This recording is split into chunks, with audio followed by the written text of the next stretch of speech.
Assalamualaikum warahmatullahi wabarakatuh. Halo Sobat Tani, selamat datang di podcast Haba Pertanian. Podcast yang membahas seluk-beluk pertanian. Nah, kali ini kita kedatangan tamu spesial yang berasal dari kalangan akademisi, yaitu Bapak Dr. Abdul Latif MP, sebagai Ketua Tim Koordinator Oplah Aceh Jaya.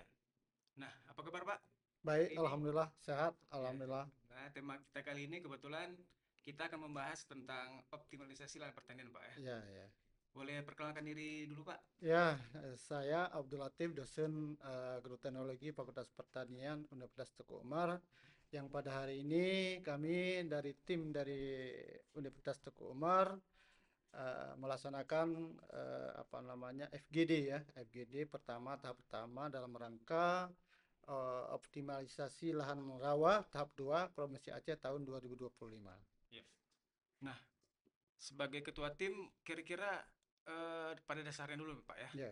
Kira-kira optimalisasi lahan rawa itu apa dan kenapa penting untuk pertanian? Ya, perlu kita ketahui bahwa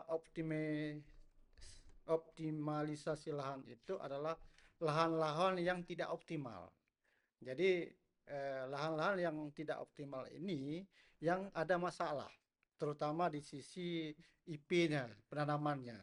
Sehingga ketika kita melakukan optimalisasi lahan itu dari IP setahun sekali bisa jadi menjadi 2 kali ataupun 3 kali.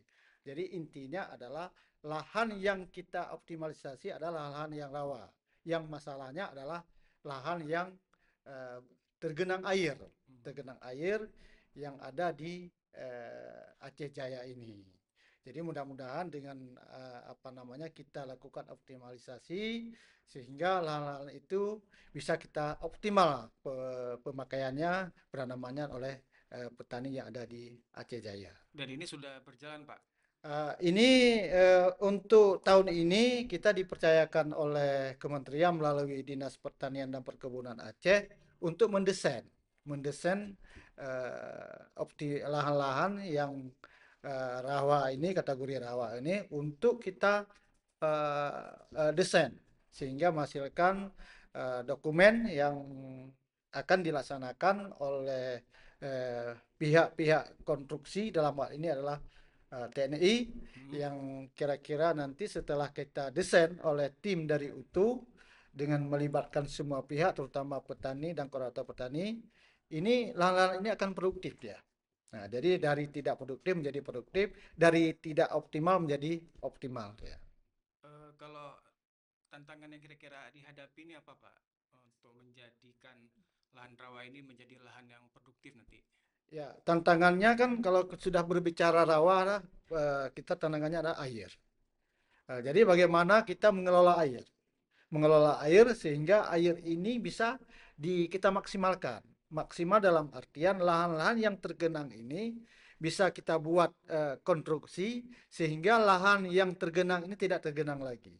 Kalaupun nanti katakanlah ada lahan-lahan yang perlu kita rekonstruksi dalam artian lahan-lahan yang tidak produktif menjadi produktif ini, lahan-lahan yang tidak optimal menjadi optimal, kemudian sesuai dengan karakteristik lahan itu sendiri. Apa yang dibutuhkan di lahan itu? Karena lain lokasi, lain permasalahannya. Ya. Sehingga misalnya di lahan A perlu kita buat saluran. Nah, di lahan B tidak perlu. Sehingga kondisi di lapangan ini ya menjadi informasi penting.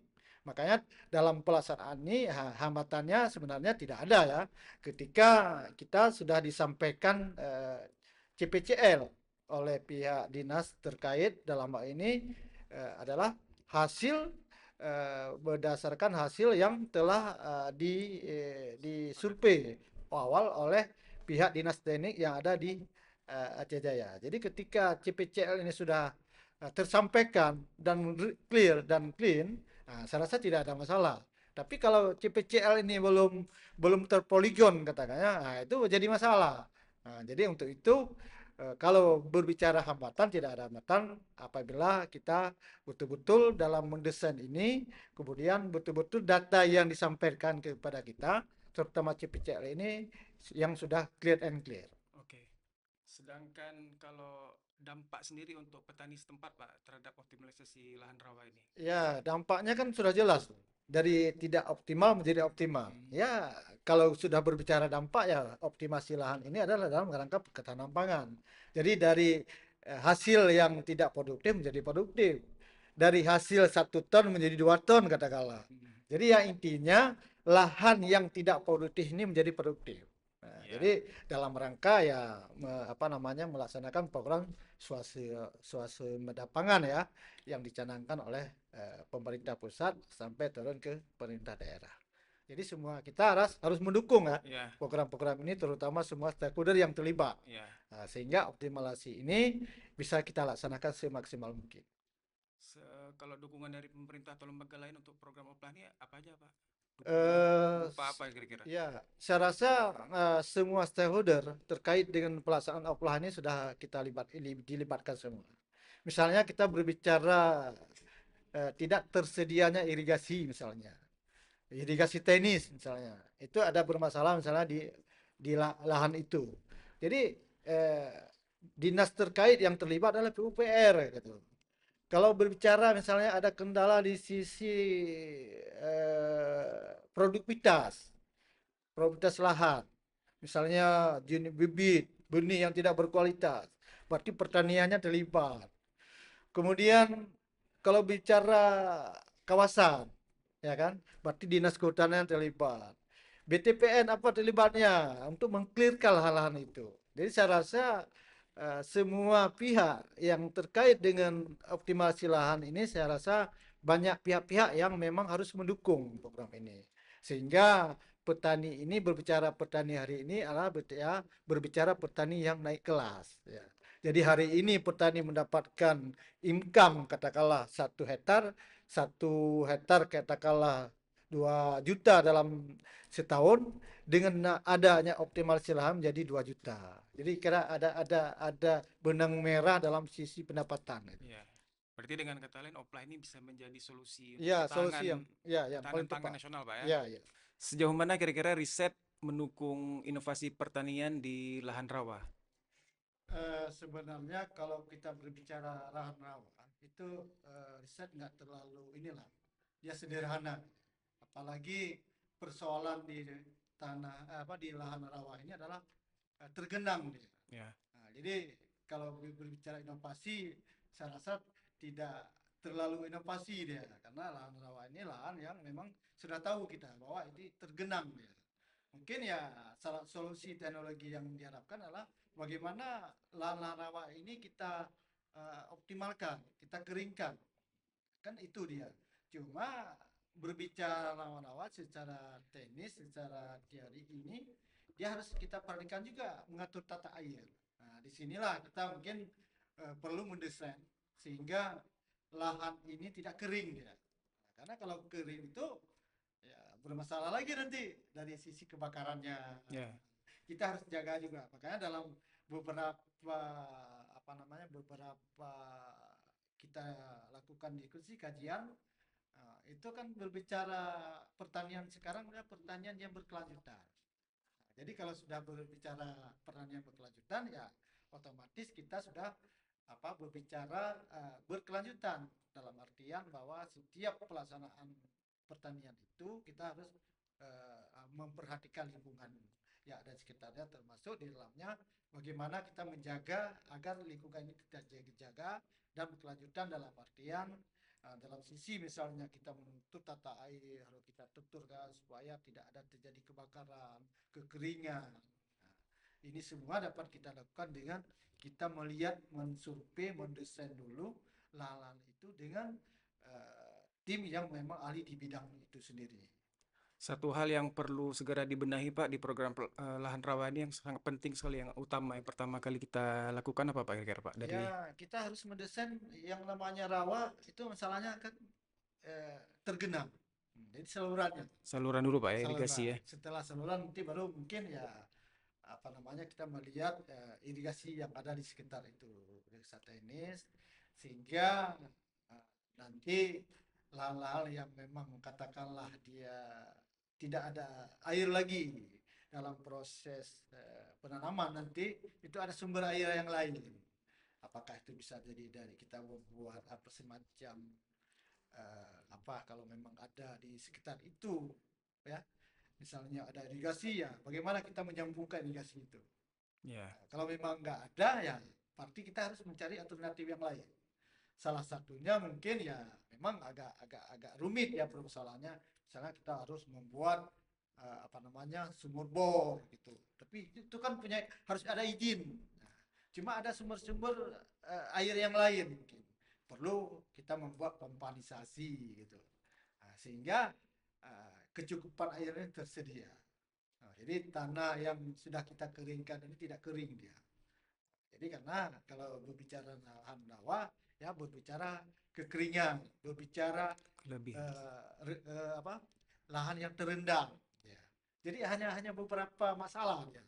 Nah, di sisi yang lain memang ada yang namanya lahan rawa. Ini kan harus kita lihat ya kadar asamnya, pH-nya, segala macam kesuburannya.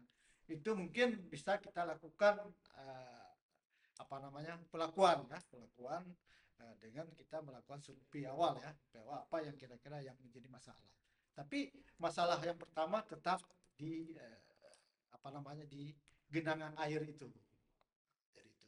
Kalau soal target, ada nggak kira-kira Pak terkait lahan rawa? Target kita dari 3.000 hektar lebih yang akan kita desain di Kabupaten Aceh Jaya ini.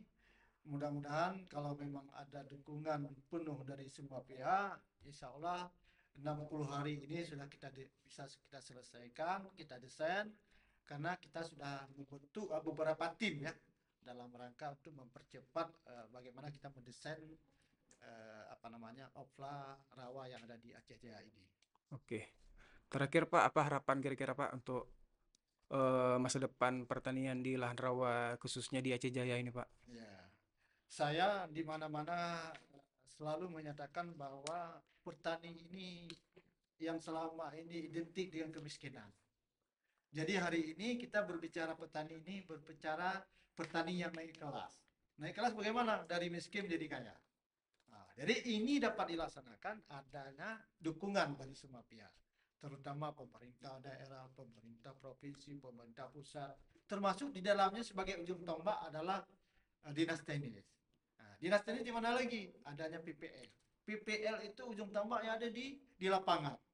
Jadi keberhasilan daripada swasembada pangan ini sangat tergantung kepada penyuluh lapangan. Ya, ada di semua PPL lah. Di PPL ada koordinator, kemudian di tingkat teknis di dinas ada yang namanya kabit penyuluhan. Nah, ini semua kalau memang sudah berkolaborasi, adanya dukungan dari semua pihak, atensi dari pimpinan daerah, saya rasa petani ini ke depan, terutama di Aceh Jaya ini akan naik kelas, baik petani padi, palawija maupun pertanian secara umum, yaitu perkebunan, dalam hal ini adalah perkebunan sawit. Nah, jadi itu kira-kira harapan kita dan harapan dari semua pihak, sehingga ini dapat kita laksanakan bersama-sama, secara bersama-sama dengan komitmen bersama-sama. Ya.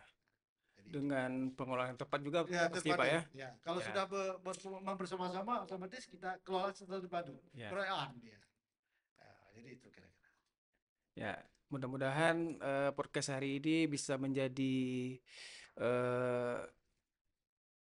solusi nyata ya bagi ketahanan pangan. Dan terima kasih Pak sudah datang, dan terima kasih juga untuk para pendengar. Sampai jumpa di episode berikutnya. Assalamualaikum warahmatullahi wabarakatuh. Waalaikumsalam warahmatullahi wabarakatuh.